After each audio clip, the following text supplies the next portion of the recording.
ഏർപ്പാടിനെ പറ്റി മൗലവിയുടെ ഒരു കാര്യം പറയുന്നത്. മൗലവി എന്നെ സ്വിപ്പാക്കിയിട്ട് പറയാണ് എന്താ മൗലവിന്റെ ഏർപ്പാട്.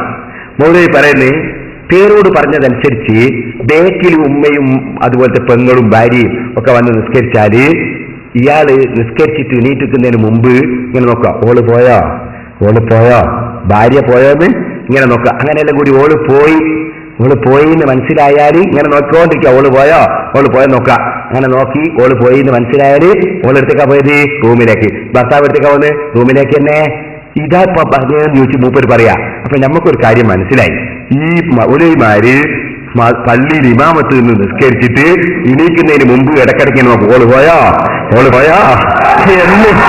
എന്ന് നോക്കിയിട്ടാ എണീക്കല് നമുക്ക് മനസ്സിലായി. അതൊന്ന് കേട്ടോളിങ്ങൾ അയാൾ എന്താ പറയുന്നത്. അനുഭവം ഓരോരുത്തർക്കല്ലേ മനസ്സിലാവുള്ളൂ. ഒന്ന് വെച്ചോട്ടെ. ഇപ്പൊ പരീന്ന് ഇങ്ങനെ നിസ്കരിക്കുമ്പോ ഇയാൾ പറഞ്ഞതുപോലെയാണെങ്കിൽ ഭർത്താവ് ഇങ്ങനെ ഇമാമ്, ഭാര്യയുണ്ട് മൗമൂമ്. അപ്പൊ നിസ്കാരം കഴിഞ്ഞാൽ ഭർത്താവ് ഇങ്ങനെ നോക്കുക, ഓള് പോയോ, എനിക്ക് ഇവിടുന്ന് നീക്കാൻ, ഓള് പോയോ. കുറച്ച് കഴിയുമ്പോ ഓള് പോയിട്ട് ഓള് കയറിയതിലേക്ക് ഓളെ റൂമിലേക്ക്, ഓള് പോയി, നീ ആ നീക്ക. മൂപ്പര് അവിടുന്ന് ഉടനെ എഴുന്നേറ്റ് മൂപ്പരും കയറി എവിടേക്കന്നെ, അവള് പോയ റൂമിൽ തന്നെ. നല്ല മസലേട്ടോ, നല്ല മസലല്ലേ, ആർക്കും മനസ്സിലാവില്ലേ സുഹൃത്തുക്കളെ. ഇത് പൊരിയുന്ന ബാപ്പിയും മക്കളും ഭർത്താവും ഭാര്യയും കൂടി നിസ്കരിക്കുമ്പോഴുള്ള മസലയല്ല. ഇത് അന്യ സ്ത്രീ പുരുഷന്മാര് ഒരേ ജമാഅത്തിൽ പങ്കെടുക്കുന്ന അവിടുത്തെ നിയമം തന്നെയാണ്. ഇത് മനസ്സിലാക്കാൻ അമിത ബുദ്ധി വേണോ? അപ്പൊ ഈ അമിത ബുദ്ധിയൊന്നും വേണ്ടട്ടോ. ഇങ്ങനെ മൗലവിമാർ എണീക്കട്ടെ എങ്ങനെയാണ്? അന്യ സ്ത്രീകൾ പിന്നെ നിർത്തിയിട്ട് നിസ്കരിക്കുക, എന്നിട്ടോ ഓള് പോയോ എന്നിങ്ങനെ നോക്കുക. എന്നിട്ട് ഓൾ പോയാലും മൗലവിമാർ എണീക്കുക. ഇത് അന്യപുരുഷന്മാരുമായിട്ട് നിസ്കരിക്കുമ്പോൾ മാത്രമുള്ള നിയമട്ടോ. അല്ലാതെ ഈ തിരിഞ്ഞിരിക്കുന്ന നിയമവും എണീക്കുന്ന നിയമമൊന്നും കുടുംബത്തിലുള്ള പെണ്ണുങ്ങളോ അല്ലെ മറ്റു പുരുഷന്മാരോ ഉള്ള സമയത്ത് ഈ നിയമമല്ല. സ്ത്രീകൾ ബാക്കിൽ വന്ന് നിസ്കരിക്കുമ്പോ മാത്രമുള്ളൊരു നിയമമാണിത്. മൗലവിന്റെ പുതിയ കണ്ടുപിടുത്താണല്ലോ. മൗലവി, ഞാൻ നിങ്ങളോടൊന്ന് ചോദിക്കട്ടെ, ഇല്ലം യകുൻ ഖൽഫഹു നിസാഉൻ, അവരുടെ പിന്നിൽ സ്ത്രീകളില്ലെങ്കിൽ എന്നല്ലേ പറഞ്ഞത്? നിങ്ങൾ പറയുന്നത് പോലെയാണെങ്കിൽ, അല്ലെങ്കിൽ നിങ്ങളുടെ മുജാഹിദുകൾ പറയുന്നത് പോലെയാണെങ്കിൽ ഇല്ലം യകുൻ ഫൗഖഹു നിസാഉൻ എന്നല്ലേ പറയേണ്ടത് ഇമാമിങ്ങൾ. കാരണം നിങ്ങൾക്ക് പെണ്ണുങ്ങൾ വേറെയും ആണുങ്ങൾ ചോടയുമല്ലേ. നിങ്ങൾ ആണുങ്ങളെ പിന്നിൽ പെണ്ണുങ്ങളെ നിർത്തിയിട്ട് നിസ്കരിപ്പിക്കുന്ന പതിവ് നിങ്ങൾക്കുണ്ടോ? നിങ്ങൾ പോയോ എന്ന് നോക്കാൻ ഞാൻ ചോദിക്കട്ടെ. ആണുങ്ങളെ സഫിന്റെ പിന്നിൽ അന്യ പെണ്ണുങ്ങളെ നിർത്തിയിട്ട് അവൾ പോയോ എന്ന് ഇമാമ് നോക്കാനുള്ളൊരവസ്ഥ നിങ്ങളെ പള്ളികളിൽ നിങ്ങളെന്തേ നടപ്പാക്കാത്തത്? അതൊന്ന് നടപ്പാക്കി കാണിക്കൂ മൗലവിമാരെ. ഇമാമിന്റെ പിന്നിൽ ഉള്ള പെണ്ണ് പോയോ എന്ന് നോക്കാനുള്ളൊരവസ്ഥ വിശേഷം ഉണ്ടാകുന്ന സാഹചര്യം എന്നല്ലേ നിങ്ങളിപ്പോ പ്രസംഗിച്ചതിന്റെ അർത്ഥം?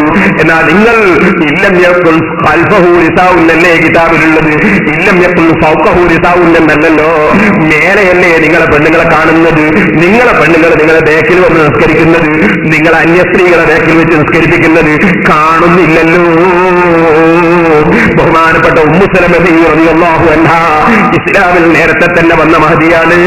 ആ മഹദി നബി സല്ലല്ലാഹു അലൈഹി വസല്ലമ തങ്ങളുടെ കൂടെ തങ്ങളുടെ ഭാര്യയായിട്ടുണ്ടായ മഹദിയാണ്. ആ മഹദി ആദ്യകാലത്ത് സ്ത്രീകൾ പള്ളിയിൽ ഒറ്റയായി വന്നിരുന്ന ഒരു കാലമുണ്ട്.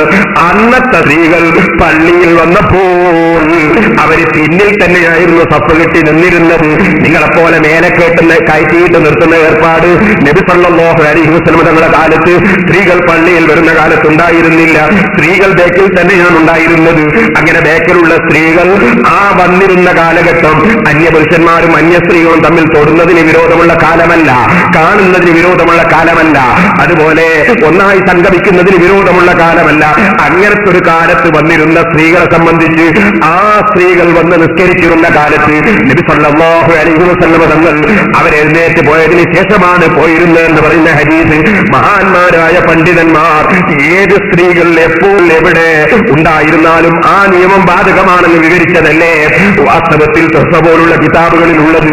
ആ കിതാബിന്റെ ഉദ്ധരണികൾ ദുർവ്യാഖ്യാനം ചെയ്യുന്ന നിങ്ങളോട് ചോദിക്കട്ടെ, അതേ ത്വസ്സയിൽ തന്നെ സ്ത്രീകൾ പള്ളിയിൽ വരുന്നത് മക്റൂഹാണെന്നില്ലേ, ഫസാദുണ്ടെങ്കിൽ ഹറാമാണെന്നില്ലേ? നിങ്ങൾ വലൗബിൽ മസ്ജിദിൻ നബവി എന്ന് വായിച്ച കിതാബിൽ തന്നെ ഇല്ലേ? അതുപോലെ തന്നെ മിഹ്റാബിലാണെന്ന് പറഞ്ഞാൽ ആ മിഹ്റാബ് പറഞ്ഞ അതേ കിതാബിൽ തന്നെ സ്ത്രീകൾ ജുമാ ജമാഅത്തിന് വേണ്ടി വരുന്നത് വിരോധിക്കപ്പെട്ടതാണെന്നില്ലേ? ഫസാദുണ്ടെങ്കിൽ ഹറാമാണെന്നില്ലേ? ഇക്കാലം ഫസാദുള്ള കാലമായതുകൊണ്ട് ഹറാമാണെന്ന് തന്നെയും ആ കർമ്മശാസ്ത്ര പണ്ഡിതന്മാര് പച്ചയായി പറഞ്ഞിട്ടില്ലേ? അങ്ങനെ വ്യക്തമായി അവർ പറഞ്ഞ ഇബാറത്തുകളിലൊക്കെയും സ്ത്രീകൾ പള്ളിയിലേക്ക് പോകരുതെന്നും ഒരു പുണ്യവും സ്ത്രീകൾ പള്ളിയിലേക്ക് പോകുന്നത് ഇല്ലെന്നും മനസ്സിലാക്കുമ്പോ ചോദിക്കട്ടെ മൗലവി, ഈ ഇബാറത്തിൽ നിന്ന് ഇജ്തിഹാദ് ചെയ്തിട്ട് പണ്ഡിതന്മാർ ഉദ്ദേശിക്കാത്ത വ്യാഖ്യാനങ്ങൾ കൊടുത്ത് ഓള് പോയോ എന്ന് ചോദിക്കുന്ന നിങ്ങൾക്ക് എന്ത് പറ്റിപ്പോയി? നിങ്ങളുടെ വിവരവും ബുദ്ധിയുമൊക്കെ ആരോ കൊണ്ടുപോയോ?